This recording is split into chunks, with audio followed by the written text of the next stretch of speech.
Hello everyone, welcome and welcome back to my study vlog. And I hope करती हूँ कि आप सब एकदम अच्छे होंगे एंड आपकी पढ़ाई एकदम ज़ोरों शोरों में चल रही होगी और आपने बीपीएससी का फॉर्म फिलअप कर लिया होगा, जहाँ तक मुझे उम्मीद है। और ये है मॉर्निंग का व्यू सुबह 5 बजे का। और मैं उठी थी, थोड़ी थोड़ी हवा चल रही थी ठंडी ठंडी एंड धूप निकल ही रही थी। उसके बाद मैंने गर्म पानी पिया, जो मेरे डेली के रूटीन में रहता है। मॉर्निंग में 2 ग्लास वार्म वाटर पीना। देन इसके बाद मैं फ्रेशन अप हुई एंड फिर मैंने अपना हिस्ट्री स्टार्ट किया, पहला सेशन। इसको फिर मैंने पढ़ा एंड आज मेरे कोचिंग का सेकेंड डे था और ये मेरे कोचिंग से आने के बाद का है, क्योंकि कोचिंग तो सुबह से लेकर दोपहर तक हो जाती है। देन उसके बाद आके ही पढ़ाई करनी पड़ती है, क्योंकि आप कोचिंग में तो जो पढ़ते हो वो फिर घर पे आके रिवीजन करना एंड उसको एक्सरसाइज जो भी रहता है मैथ्स वगैरह उसको आगे सॉल्व करना। एंड आज मैं आपको बताऊंगी कि मेरे कोचिंग का एक्सपीरियंस कैसा रहा, क्योंकि 2 दिन मैं कोचिंग गई और कैसा लगा, कोचिंग ज्वाइन करूंगी या नहीं करूंगी, एंड बहुत कम समय में बीपीएससी की तैयारी कैसे करें ये भी बताऊंगी। एंड फ्रेंड्स, ऐसा लग रहा है जैसे बीपीएससी का जो सुपर टेट है उसके एग्ज़ाम से टफ तो इसका फॉर्म भरना हो गया है, क्योंकि अभी तक मेरा भी फॉर्म फिलअप नहीं हुआ है। एंड मैं ट्राई कर रही हूँ बार बार कि मेरा फॉर्म फिलअप हो जाए एंड देखो क्या होता है। गॉड हेल्प करे मेरी कि मेरा फॉर्म फिलअप हो जाए, क्योंकि मैं बहुत मेहनत से अपनी पढ़ाई को स्टार्ट कर दी हूँ, क्योंकि इस बारी नौकरी लेनी है। बस ऐसे मजाक मजाक बहुत हो चुका है लाइफ से। बस कहते हैं ना, क्या ही हो जाएगा मेरी लाइफ के साथ, यही कहते कहते अभी तक ऐसे ही पड़े हुए हैं बेरोज़गार। इससे ज़्यादा और क्या ही हो सकता है किसी की लाइफ में। एंड हिस्ट्री में मैं अभी पढ़ रही हूँ इंडिया एंड पाकिस्तान का डिवीज़न, और सब पढ़ चुकी हूँ। और ये बीच बीच में मैं कुछ छोड़ रही हूँ चैप्टर, क्योंकि मुझे लगता है ये इम्पोर्टेंट नहीं है, और जो इम्पोर्टेंट नहीं है उसको मैं पढ़ के टाइम वेस्ट अभी नहीं करना चाहती, क्योंकि ये आईएएस और पीसीएस के लिए बुक्स हैं जिससे मैं पढ़ रही हूँ अभी इस टाइम। तो ये बहुत ज़्यादा लेंदी हो जाता है, तो मैं कुछ चैप्टर ऐसे बीच बीच में छोड़ देती हूँ जो लगता है कि बस मेंस के लिए है इम्पोर्टेंट। देन इसके बाद फिर कुछ किसान आंदोलन थे, उसको पढ़ना ज़रूरी है, क्योंकि इसमें कुछ बिहार के भी आंदोलन हैं। क्योंकि बिहार का एग्ज़ाम है तो हो सकता है मे बी आ जाए क्वेश्चन।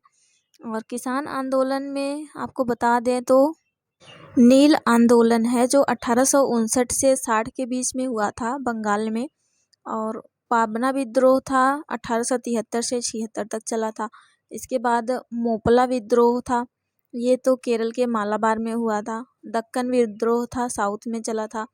एंड ऐसे ही किसान सभा आंदोलन था, इसमें ये सब कृषक आंदोलन है।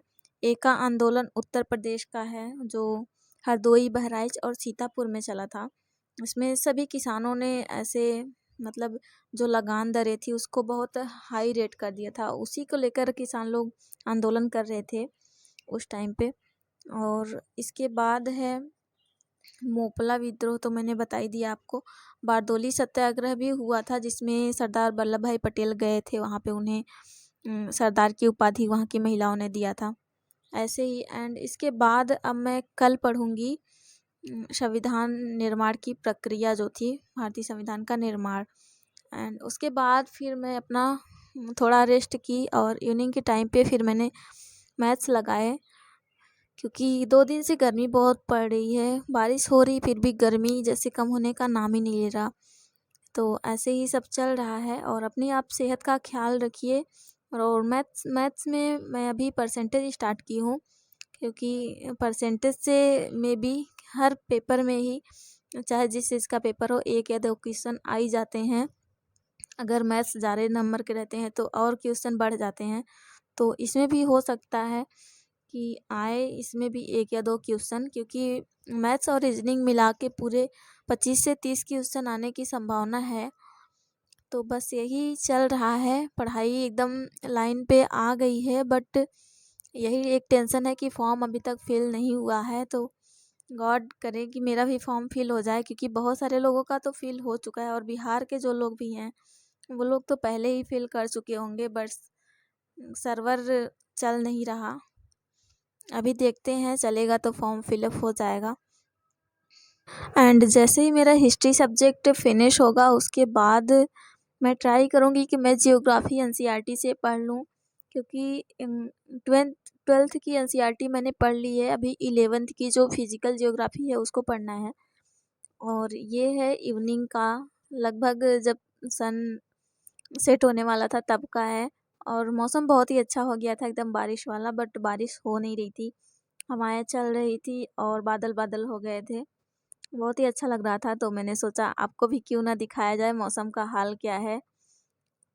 बहुत ही अच्छा लगा। देन उसके बाद फिर मैं आके ईवीएस अपना कंप्लीट की, और आजकल मैंने ईवीएस भी स्टार्ट कर दिया है, क्योंकि ईवीएस ही एक बड़ा पार्ट है। जियोग्राफी इसमें बहुत ज़्यादा कवर हो जाती है ईवीएस में, तो बहुत ही टाइम लगता है। और बता दें तो मैं ईवीएस किस बुक से कंप्लीट कर रही हूँ, तो ये बुक है महेश बर्णवाल सर की बुक है, पर्यावरण एंड पारिस्थितिकी।